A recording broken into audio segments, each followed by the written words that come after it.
Welcome to another In Wheel Time podcast, a 30-minute mini version of the In Wheel Time car show that airs live every Saturday morning, 8 to 11 a.m. Central.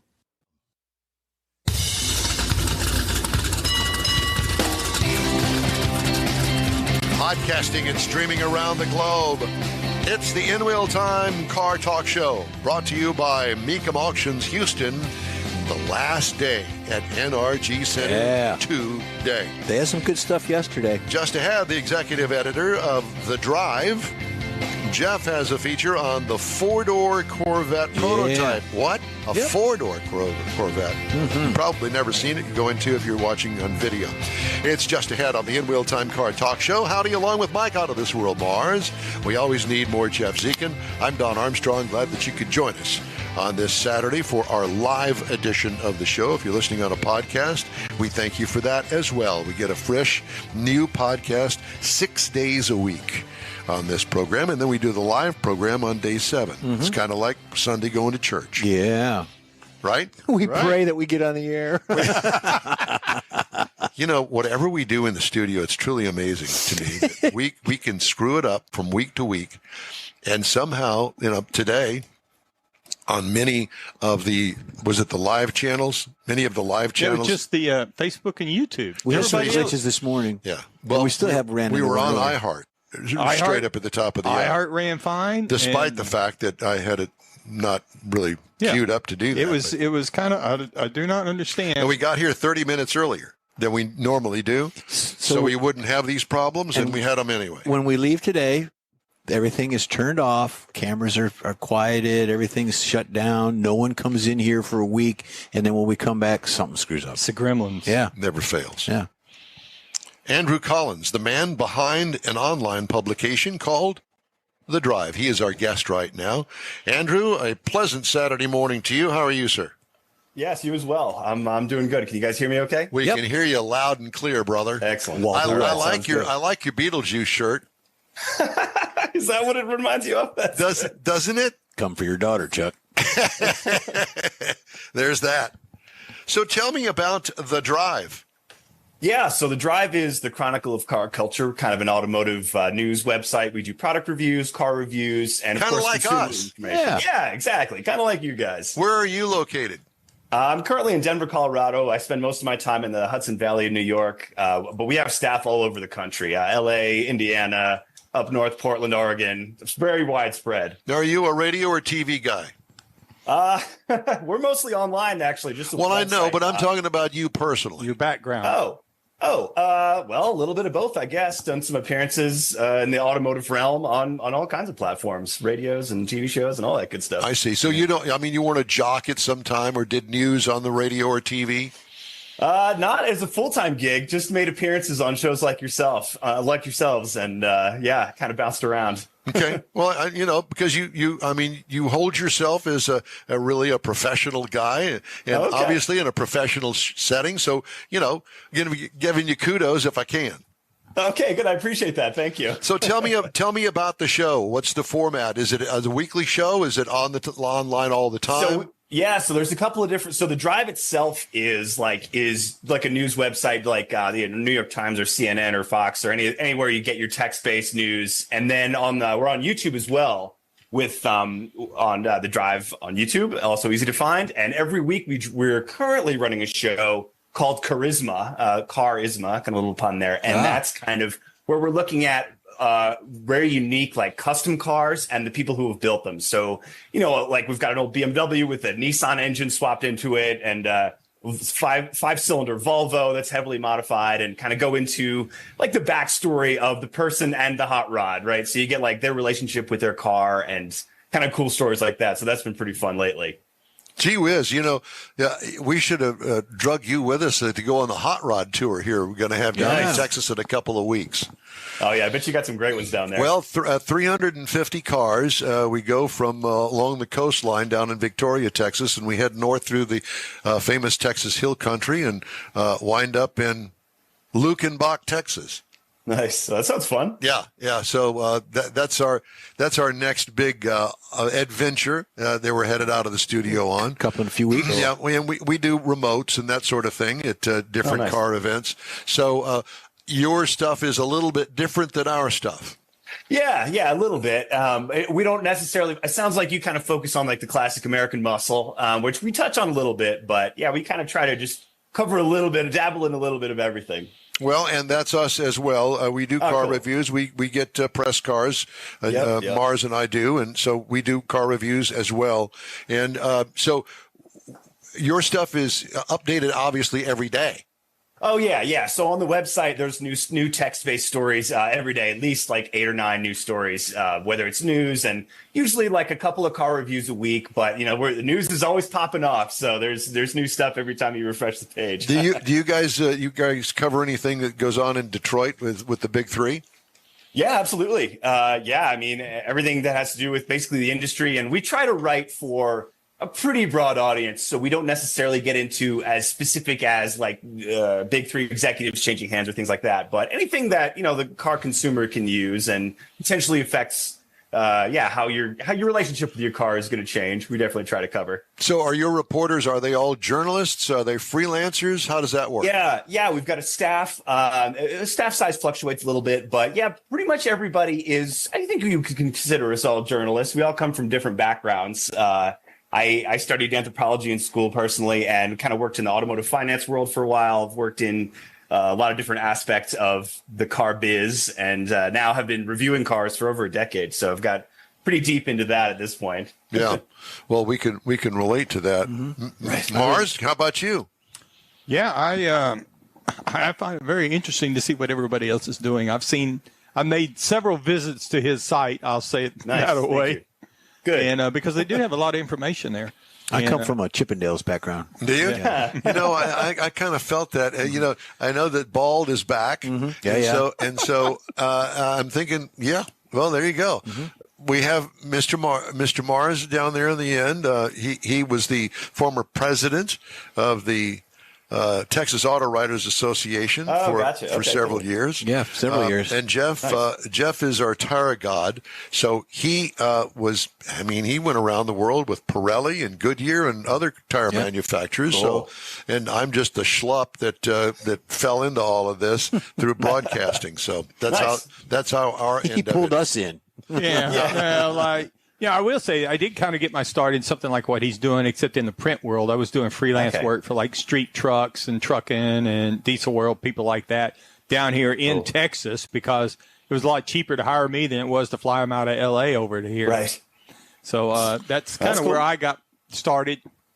So besides your press cars that you get out of the press fleet, what kind of car do you have personally?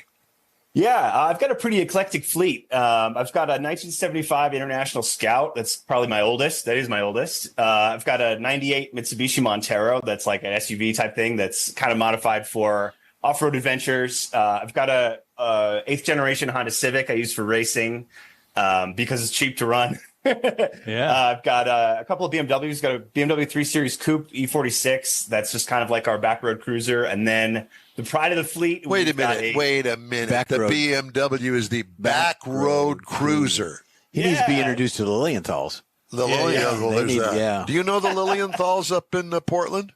Andy? Yes, Andy and Mercedes. Yeah, I was just hanging out with Andy at Easter Jeep Safari a couple weeks ago. Wow, they just got back from the Elcon. We just had him on the air last week. Yeah, another Mitsubishi guy, actually. I think he's got a couple of Pajeros. Yes, he does. Yeah, I mean, we got to be sure. In Texas, we here we go. We kind of tend to think that everything with the J sounds like an H. Well, in that particular case, it has a completely different meaning if you put it as a H as opposed to a J. Yeah, I think that's why they sold him as Montero in America. That didn't really fly. No. But they're a great couple. They're great kids, and they're part of the show. Yeah. Oh, great! That's awesome. I didn't even know that. Yeah, that's cool. Cool connection. We all get around, don't we? Yeah. Yeah. That's like fun part. What finds you in Denver? My sister lives out here, so I stay with her for a lot of the winter to go skiing. Actually, cheater. Yeah, exactly. I've just been mooching off her guest room. And, That's great. enjoying the winter weather a little bit. Yeah. Testing all the vehicles in the snow. That's Exactly, It's research. It's research. It is, yeah. And, actually, we did some events out in Utah, so it was a lot easier for me to get there. We did Easter Jeep, as I mentioned, and then Ford Ranger Raptor was a couple of weeks ago. So it was easier to get to those events. Now, were those events paid for by the manufacturer? Yep. Yeah. The manufacturers are always happy to pay for stuff like that. It's quite a thing. Well, what's the one in Moab just last week? Jeep Safari. Yeah, Jeep Safari. Yep, I have a client of mine that took his son out there. He's a Jeepster. He's a massive vehicle. Was that like about 1,000 Jeeps? Well, he said closer to 10,000. 10,000. There's a bunch. Yeah. Yeah, it's wild. They all descend, and it's actually kind of one of the tougher times to actually go off-roading because the trails are so crowded. Yeah, he said you got to get there early, and there's different ones for different styles of driving and different aspects. Yeah. So if we go over to the drive this morning, what are we going to see? Well, let's see what's going on. I probably should have checked my site. He doesn't. Well, actually, well, it's 9 o'clock in the morning on a Saturday, so I'm just getting the sand out of my eyes. It's actually at the top is a review I wrote about a motorcycle called the BMW CEO2, which is like an electric, kind of a scooter type of thing, very bizarre vehicle. And I reviewed that a couple weeks ago, and actually the story just went up. And a lot of electric car news, actually. Porsche Taycan recalled for fires, not so good. Some car reviews. We found a funny story about how the zoo transports giraffes in a colossally tall trailer. Interesting. Interesting. So it's a whole spread. It's a cornucopia. Now, who runs your website? Do you do that, or does somebody else do it? No. So the main guy is the editor-in-chief, Kyle Tromka. He kind of like decides what we're going to cover, and he's the main man pulling the levers. And then we've got a deputy editor and a news editor, and they both kind of help the daily flow. My role as executive editor is I do a little bit of everything. I've been in the biz long enough that I've kind of had every job there is to have at a car website. So I do a lot of behind-the-scenes stuff and a little bit of writing and editing. And I also work on like making relationships with companies. Like, for example, we do like WD-40 sponsors some of our wrenching articles. So we'll do a story about a little project we're working on, and we'll be like, oh, and here's how you use WD-40 in it. So stuff like that is also fill in the gaps. Domain. Yeah, exactly. Yeah, exactly. Well, if you need anybody, Mike and I and Jeff, we're all looking for jobs. So, real job. You got a good thing going here. Well, yeah, we do. Enjoy it. We enjoy it. Good. Yeah, we're just looking to make a living doing it. That's the only thing. It's kind of like racing, I love racing. I go racing work on the car all the time, not making a dime. Matter of fact, it's costing me money every week. That kind of thing. Well, you can quote me on this. I know how to make $20 million in racing. Do you? You start with $50 million. Yeah, that's right. There you go. Well, Andrew, it's great talking to you, my friend. The website is called The Drive. Yep. And I guess it's thedrive.com. Yes, sir. There you go. And I'm sure that you have presence on Facebook and the other social media platforms. The Drive's on all those. Yeah, Facebook and Instagram and all that good stuff. Well, listen, good luck with your skiing activity while you're Thanks, man. before the snow melts. Don't have much time left. Yeah, stay in touch with us. It's great talking to you.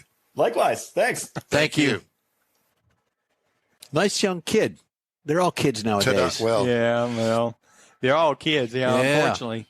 What a wealth of knowledge on that. But it's kind of it's kind of neat to see somebody that's that energetic and somebody that's in the business trying to have fun. I mean, this guy's smiling. Energetic? Energetic. We're not? Or do we next? We got a foot in the grave? Or what are you saying, Mike? What are you really trying to say? This sponsor is Prevagen. Trying to say that in some places there's still hope for the future. There's hope for all of us. Yeah. You betcha. Yeah, you betcha. Yeah. We've got a couple of special features. Where are we going for you? Because I got to get this going. Where are we going? Well, why don't we do Mr. Mars? Well, we did this, but we did the 10 microcars, didn't we? Right. Okay, well, I can put that sheet away. History, and then we can do one of mine. Okay, well, I want to do your famous four-door Corvette. Okay. And then we've also got Hemmings Sold Cars Roundup, and I've also got recalls. Lots of recalls. Okay. Well, you want to start with the Corvette? Yeah, I do. Okay, well, here we go. All right.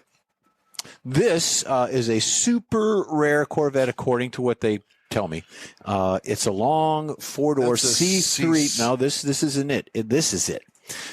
It is a C3 Corvette. It popped up for sale. Now, the four-door 1980 Corvette was commissioned by GM and is one of only 6 produced known to still exist. It's hard to fathom, but there was a time when GM was considering building these four-door Corvettes. These days, we're constantly hit with rumors about Corvette sedan and perhaps a Corvette SUV. Did you, you want to say something on that? Nope. Okay. None of which actually made it to production. Well, kind of, sort of. The elongated C3 is, in fact, real, and GM didn't technically build it. They commissioned it from a company called California Custom Coach in Pasadena, California. That's Pasadena. A grand total of 6 of these vehicles were produced as part of an exercise to test the market and gauge interest in a family-friendly Corvette. And today, only 2 of the original cars are known to exist. The one you're seeing here is currently up for sale at a tidy sum of over $102,562. I'll pass. The car is completely original, right down to its number-matching drivetrain. It only has 20,000 miles on it, Mike, so if you're looking for something for the grandchildren, there to go. That's it. Apparently, it was going to be called the Corvette America, but the automaker knew it was a niche product and didn't really go over too well. They planned to build 40 of them per year. 1 prototype and 5 cars were produced, constructed from 2 Corvettes each. After slicing them in half and putting them back together, resulting in a wheelbase was 30 inches longer than a regular C3. It wasn't just the low interest that killed the Corvette America.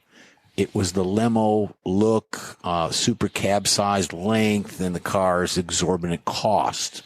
So while the C3 back in 80 went for about $13,000, this four-door was set to go for $35,000 back in 80. So hit the no button on that. Yeah, nobody wanted it. I like it. I would drive it. This car's been around the block a few times. According to Barn Finds, which is a site you can go to, the four-door Corvette first popped up back in 2017 with an insane price tag of $275,000.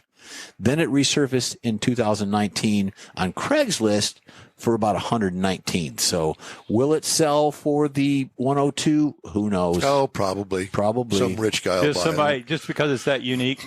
Yep. But, I saw it. I liked it. I would drive it. I'd drive it. I can't imagine driving a Corvette with that long of a wheelbase. Well, and I also, the B-pillar on that car is so thick. Yeah. How would you see around that? Well, you'd have people in the back telling you where to go. I guess. But I like the body style of the 80. Anyway. I really like that. You do? Yeah. Well, I always like that body style of Corvette. Mm-hmm. Yeah. All right. So we have recalls to tell you about. Kia Telluride being recalled for the 2022-2024 model years. The vehicle will roll away from the disengaged drive shaft. Uh-oh. Oops. Porsche recalling lots of Taycans. High voltage batteries may short circuit. Almost all of them from the 2020 model year all the way through 2023. And also, it goes on. Even the 24s. What are you doing back there? Hiding my paperwork. You're hiding your paperwork. You don't want anybody to see it? No, I don't want Mike cheating. You were one of those kind of guys in high school, weren't you? Yeah, I was. When I went. You're a Lamborghini Huracan that you've got in the garage at home? Yeah. It's being recalled because high beams may not activate. Oh, boy. Or how about the fuel supply line may leak on the Ford Mustang 2024? It's being recalled. The Ford Mustang, not the Mach-E, just the regular. Okay. Gasoline motor. That would be the one with the fuel leak. Yeah. Ford Bronco Sport and the Maverick for 2023. The tires were manufactured incorrectly. Oh, boy. That's all it says. That's a DOT problem. Yeah, it is, but it's being recalled. So you get a new set of tires. Yeah. Hopefully you got about 30,000 miles on it and get you a new set for 3 millimeter, yeah. Loss of drive power from damaged wiring harness on the Mercedes-Benz E350 and 450 for the 2024 model year. Improperly secured 12-volt ground connection on the Mercedes-Benz Sprinter. 1,500, 2,500, 3,500, 4,500 for the 2023 model year. Tire damage from contact with the wheel arch liner on the Ford Transit for 2023 and 2024. Yeah. And airbag may not deploy. Again, here we go. Subaru Legacy and Outback 2020 through 2022. High voltage batteries may short circuit on the Audi e-tron GT and RS e-tron GT 22 to 24 model years. And same thing on the 22 to 23 Audi e-tron GT.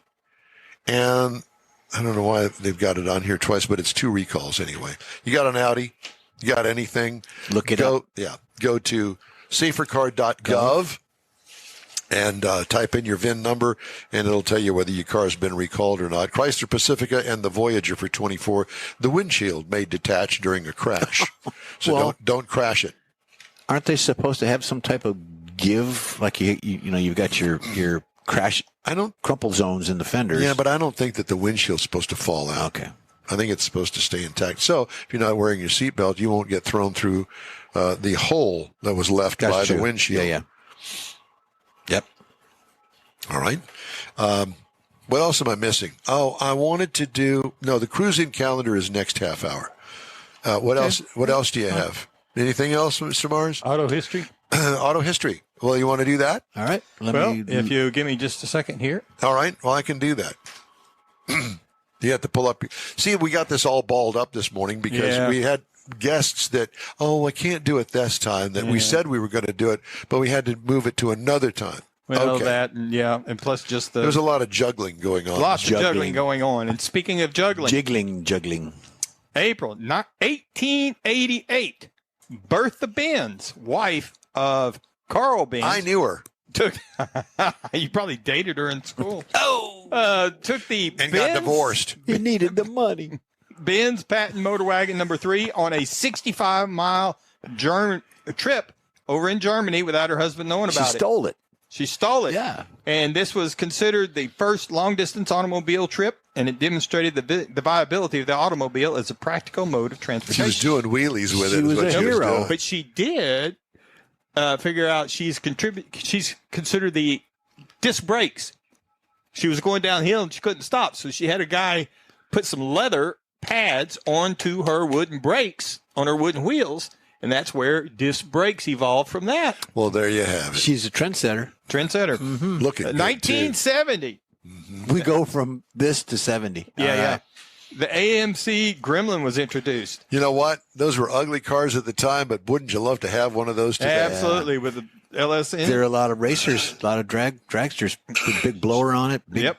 It's a compact car, full of fuel efficient, one of the first subcompact cars produced in America. 1973, the first handheld mobile phone call was made in a car from a guy named Martin Cooper. He is the Motorola engineer who spent years and years developing mobile phones. Isn't that the same guy that stole the DC-3 and parachuted out with $1 million? DB Cooper. That's his cousin. A DB. I'm sorry. This guy is still on hold. I got you. Yeah.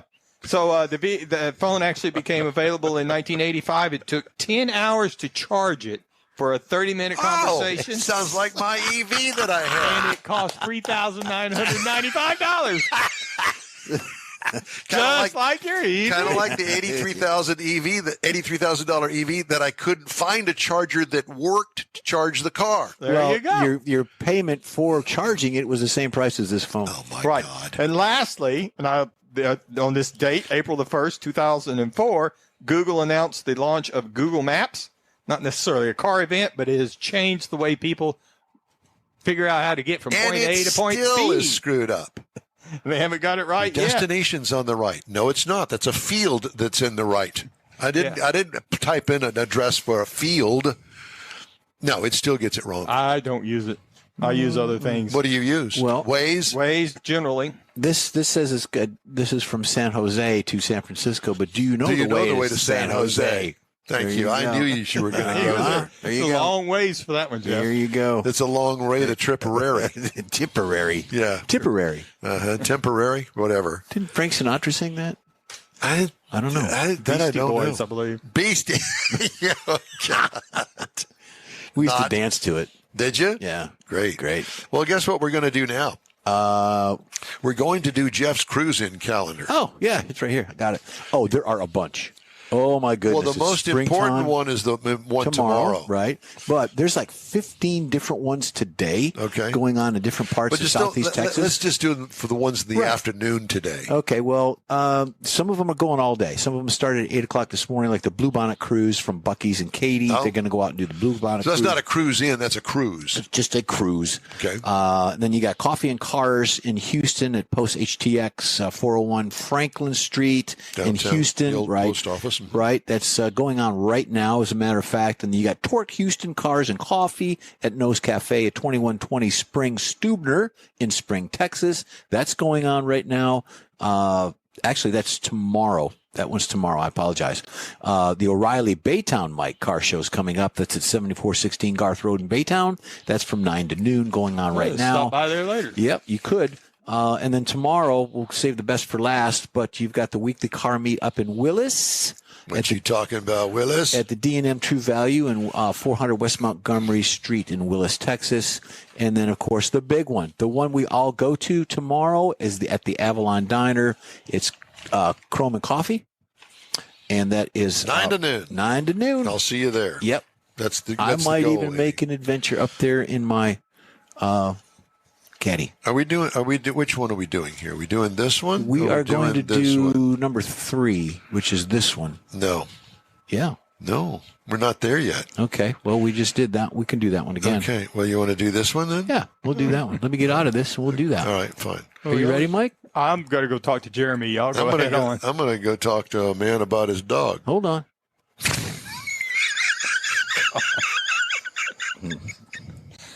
You're a pet lover, aren't you? I can't entertain myself on You're this show. You're a pet lover. I am a pet lover. Okay, are you ready? Yeah. Okay, we're going to take a quick break here on the In Wheel Time Car Talk Show. We'll be right back. The original group of Loopy Tortilla restaurants will have you telling your family and friends just what the original recipes mean when it comes to the best fajitas in Southeast Texas. Founder Stan Holt invites you to visit the original Loopy Tortilla near I-10 and Highway 6. Here's the original house that inspired the design of all the rest and the original charm that helped make Loopy Tortilla the go-to destination for Houston Tex-Mex. Speaking of original, nothing can compete with the original lime pepper marinade that everyone will agree makes Loopy Tortilla award-winning beef fajitas the best anywhere.